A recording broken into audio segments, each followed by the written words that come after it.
Yes. Mic check.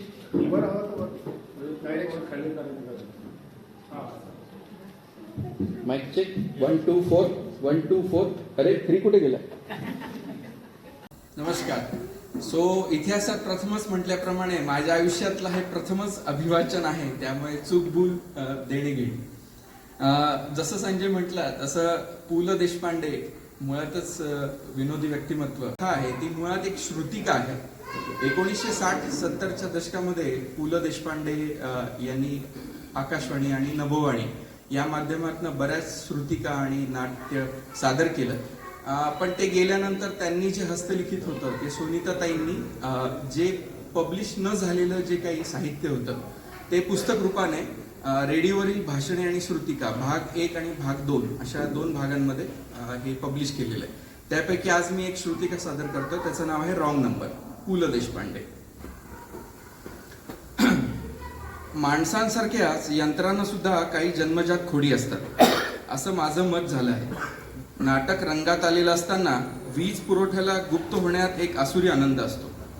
तसंच जेवायला बसलो असताना भरल्या ताटावरून उठवण्यामध्ये टेलिफोनला आनंद असतो.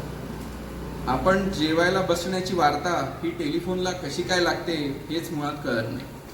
वैतागून उठून आपण टेलिफोन घेतो आणि पलीकडला माणूस विचारत असतो, ढोलकी या पेट्रोल पंप?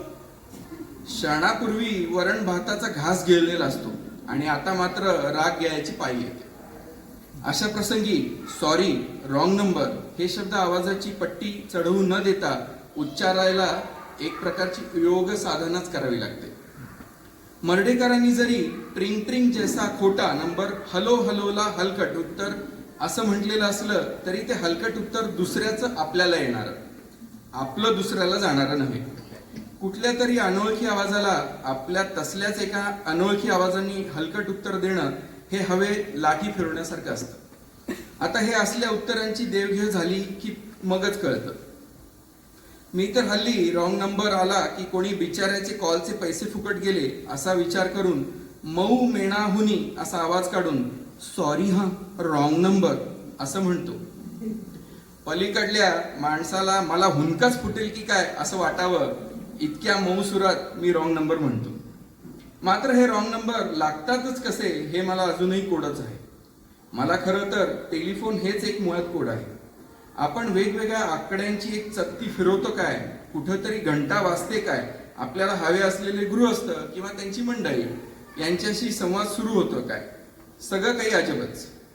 अर्थात दरवेळेला इष्टस्थळी हे आकडे आपल्याला संपर्क साधू देतातच असं नाही. त्यातून काही यंत्र ही चालण्यापेक्षा नादुरुस्त असण्याविषयीच अधिक प्रसिद्ध आहे आणि टेलिफोन हे त्यातलंच एक यंत्र. आता त्यामुळे टेलिफोन कर्मचाऱ्यांचा महत्वाचा कार्यक्रम रस्ते खोदून आत गाडलेल्या तारांना ठिकाणावर आणणे हा असतो असाच माझा समज झालाय. जमिनीखाली गाडलेल्या त्या तारातून असंख्य लोकांची संभाषणं चालू आहेत हे लक्षात आलं की हा सगळा मला मामला तरी थोडा भूताटकीचाच वाटतो. आता तरी बिनतारी टेलिफोन आलेत म्हणे, म्हणजे उपग्रहावरून फोन जोडला जातो असंही सांगतात. पण हजारो मैल आकाशात भ्रमंती करणाऱ्या उपग्रहाला आपण आता अमक्या अमक्या नंबरची टेलिफोनची घंटी वाजूया अशी प्रेरणाच नेमकी मुळी कुठून मिळते मला काही कळत नाही. मी हा चमत्कार कसा घडतो हा प्रश्न टेलिफोनच्याच खात्यातल्या एका गृहस्थाला विचारला होता. पण नेमके ते गृहस्थ बिल वसुलीच्या खात्यातले निघाले. आता हा देखील एक प्रकारचा रॉंग नंबरच म्हणायचा ना. आणि मग माझ्या लक्षात आलं की आयुष्यात असे रॉंग नंबर टेलिफोनवरच लागतात असे नाही, अनेक ठिकाणी लागतात.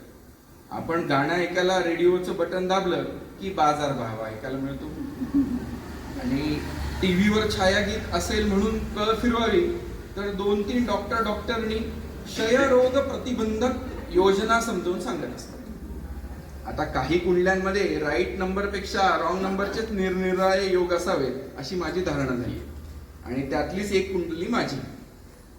नाना प्रकारचे रॉंग नंबर. रेल्वे स्टेशनवरचाच एक अनुभव तुमच्याशी शेअर करतो. हातात रिझर्वेशनचं तिकीट होतं, त्याच्यावर सीट नंबर होता, पण बोगी नंबर होता ती बोगीच गायब होती. आता इंजिनापासून ते गार्डाच्या डब्यापर्यंत मी चक्कर मारली पूर्ण, पण त्या नंबरची काही बोगीच मला दिसेना. काळा कोट आणि पांढरी ढगळ पॅन्ट घातलेल्या प्रत्येकाला मी टीसी समजून सांगा मुकुंद कुणी हा पाहिला या चालीवर ही बोगी कोणी पाहिली आहे का असं विचारत हिंडत होतो. पण ज्याला ज्याला मी टीसी म्हणून विचारावं तो टीसी सोडून बाकी सगळं काही निघायचं. कोणी एक एएसएम निघाले, त्यांनी मला टीसीला विचारा असं सांगितलं. दुसरा कोणीतरी ईएसजी म्हणून, तर तिसरा कोण एआयजी म्हणून निघाला आणि चौथा कोण तर XYZ. म्हणजे सगळे निघाले पण टीसी मात्र बेपत्ता. आता हे आगगाडीचे कंडक्टर हा ते टीसी वगैरे लोकांच्या शिक्षण क्रमात गाडी सुटायच्या मुहूर्तावर अंतर्धान पावण्याचा एखादा धडा असावा असं मला वाटतं.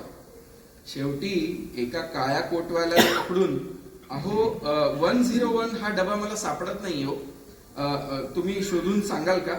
तर तो इसम माझ्यावरच खेकसला आणि तो काळा कोटवाला वकील निघाला.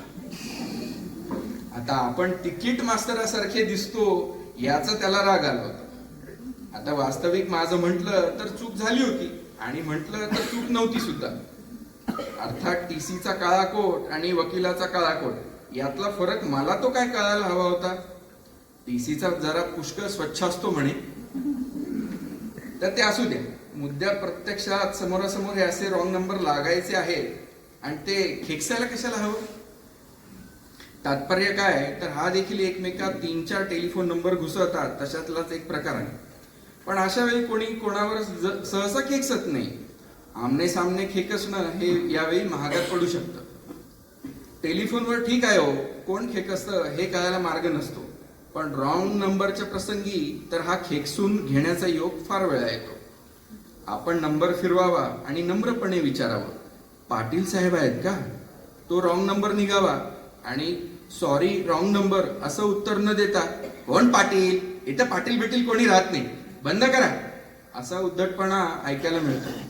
तरी बरं आपण नुसतेच पाटील साहेब आहेत का असं विचारलं होतं. पाटील साहेब शुद्धीत आहेत का असं विचारलेलं नव्हतं. आता हा रॉंग नंबरच्या बाबतीमध्ये नम्रतापणा सुद्धा दरवेळी चालण्यासारखा नसतो. मी एकदा असंच लादीवाले बंडू शेठ बोलतायत का या प्रश्नाला कमालीच्या मौस्वरामध्ये माफ करा चुकीचा नंबर लागलाय असं म्हटलं होतं. तर लगेच पलीकडून आवाज आला, काय? त्या उद्धट काय च्या उत्तर कानापेक्षा कानशिलावरच द्यावं असं मला वाटलं होतं. तरी मी शांतपणे म्हणालो, चुकीचा नंबर लागलाय. अहो चुकीचा वगैरे काय म्हणता, सॉरी रॉंग नंबर म्हणायला येत नाही का असं पण मला ऐकून घ्यावं लागलं. तेव्हापासून मी सॉरी रॉंग नंबर याला निरनिराळे मराठी पर्याय शोधून काढले. आता त्यातला पहिला पर्याय सांगतो कसा. तर एकदा असाच मला फोन आला, 95 मिष्टान्न भांडार. मग मी इथून सांगतो, क्षमस्व दूरध्वनी क्रमांक प्रमाद घडला आहे आपल्या. आता पलीकडचा माणूस 3 ताड उडलेला असतो हे सगळं ऐकून. कधी कधी खेदपूर्वक सांगावे लागत आहे की हा क्रमांक तो नव्हे असं सुद्धा मी म्हणून जातो. आणि कधी तर प्रचंड कहरच करतो मी, क्षम्यता अंक दोष इति असे हळूवार पर्याय मी शोधून काढले. पण आता हा टेलिफोनवरचा जो छळ आहे हा केवळ रॉंग नंबर पुरता मर्यादित नाही, तर तो बरंच काही घडून जातो. आता आपल्याचपैकी पण दुसऱ्या माणसाला कोणीतरी चुकीनं दिलेला असतो किंवा तो चुकीचा नंबर कोणीतरी चुकून टिपलेला असतो. असाच एकदा फोन मला घरी आला. हॅलो पारनेरकर साहेब आहेत का अशी तिकडनं पृच्छा झाली. सॉरी हो इथं पारनेरकर राहत नाहीत. मग कुठे गेलं राहायला? अहो तसं नाही, इथे पारनेरकर नावाचे कधीच कोणी राहत नव्हते. अहो पण ते 4545 अमुक तमुक हाच नंबर आहे ना. हो बरोबर, पण मग पारनेरकर कसे नाही असं तो विचारतो. मग त्याच्यावर मी कारण हा त्यांचा नंबर नाही असं म्हणून सांगितलं. तर समोरून उत्तर येतं, कमाल करताय तुम्ही. आता मी यात कसली कमाल करतोय कोण जाणे. अशा वेळी टेलिफोन, रेडिओ, टेलिव्हिजन वगैरे यंत्राचे शोध लावणाऱ्यांनी तो बंद करायची एक व्यवस्था केली आहे याच्याबद्दल मी सदैव कृतज्ञ राहावं असंही मला वाटून जातं.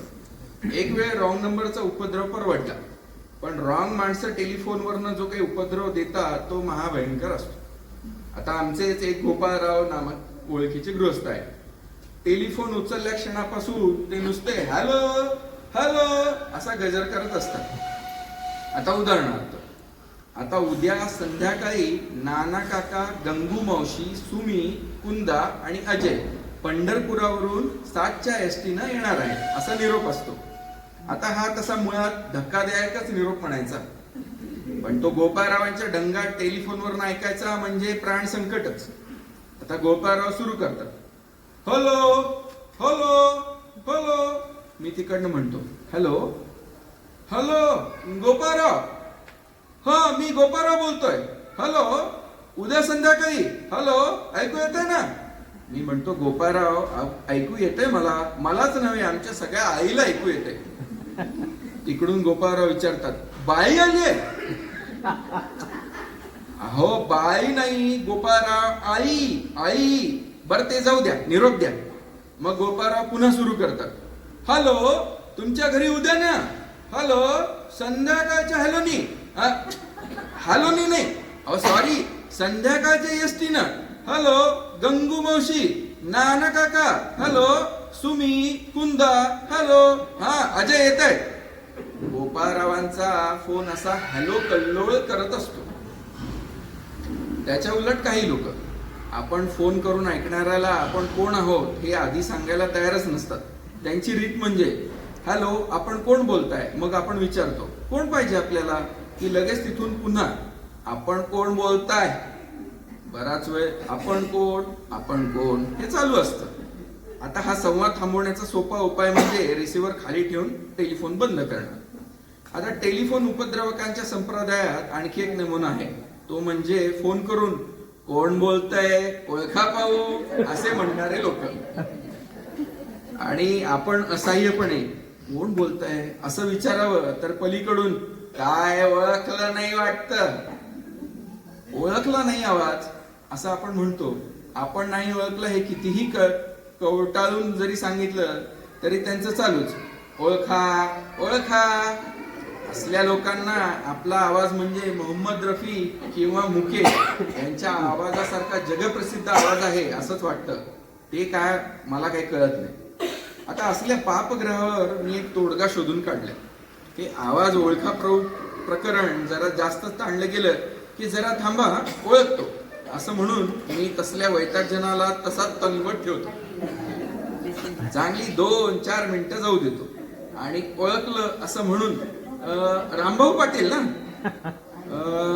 नाही. मग बाळाजी पेढेवाले? तेही नाही. तात्या गोळे. अशी जी नावं मला जुळवता येतील ती फेकायला सुरुवात करतो. हळूहळू पलीकडचा माणूस नरम होतो, निमूटपणानं आपलं नाव सांगतो. त्याचं बोलणं ऐकायची आपली इच्छा एव्हाना नाहीशी झालेली असते. अशा वेळी बोलणं चालू असताना तुटायची टेलिफोनची जी काही खोड आहे ती किती उपकारक आहे याचा प्रत्यय येतो. आता विशेषतः तो आपोआप तुटला की तो आपण तोडला हे काही कळणं शक्य नसतं.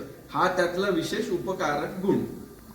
पण आपण स्वतःला कितीही चतुर वगैरे समजत असलो तरी टेलिफोनच्या बाबतीत आपली कोण, कधी आणि कशी विकेट उडवेल हे काही सांगणं शक्य नसतं. मला एकदा जेवणावरून उठवणारा फोन आला. पलीकडला माणूस म्हणाला, भावानराव हेच का? आता आमच्या 10 पिढ्यांमध्ये भावानराव हा भरघोस नावाचा कोणीही महापुरुष होऊन गेलेला नाही. मी नम्रपणे म्हणालो, sorry wrong number. Wrong number आहे तो उचलायचं कशाला तुम्ही? मनात म्हटलं, या बेल साहेबाला टेलिफोन तर तयार करता आला, पण रॉंग नंबरची निराई बेल काही तयार करता आली नाही. हे रॉंग नंबर दरवेळेला निरनिराळ्या तऱ्हांनी रॉंग होत असतात. आजवर मला हॅलो लादीवाले बंधूस आहेत का इथपासून बजरंग सायकल मार्ट, तिथपासून गांधारी प्रसूतीगृह का, बाबांराव आहेत का, अहो अरुंधतीला जरा बोलवता का, असे इतक्या नाना प्रकारचे फोन आले की माझ्या नावाची पृच्छा जरी झाली तरी मी सवयीनं रॉंग नंबर असं म्हणणार नाही याची मला काही खात्री देता येत नाही. आता माझ्या एका नंबराला इतक्या निरनिराळ्या नंबरातून फेरफटका मारून याची सवय कशी काय जडली आहे हे मला काही कळत नाही. हल्ली मी मात्र अशाच एका नंबराच्या शोधात आहे की तो फिरवल्याबरोबर रॉंग नंबर का लागतो याची मला माहिती मिळेल. पण त्याबरोबर अशीही एक शंका येते की तो फिरवल्यावर त्या माहिती केंद्रावर न लागता अशा ठिकाणी लागेल की तिथून मला एकच उत्तर मिळेल, सॉरी रॉंग नंबर.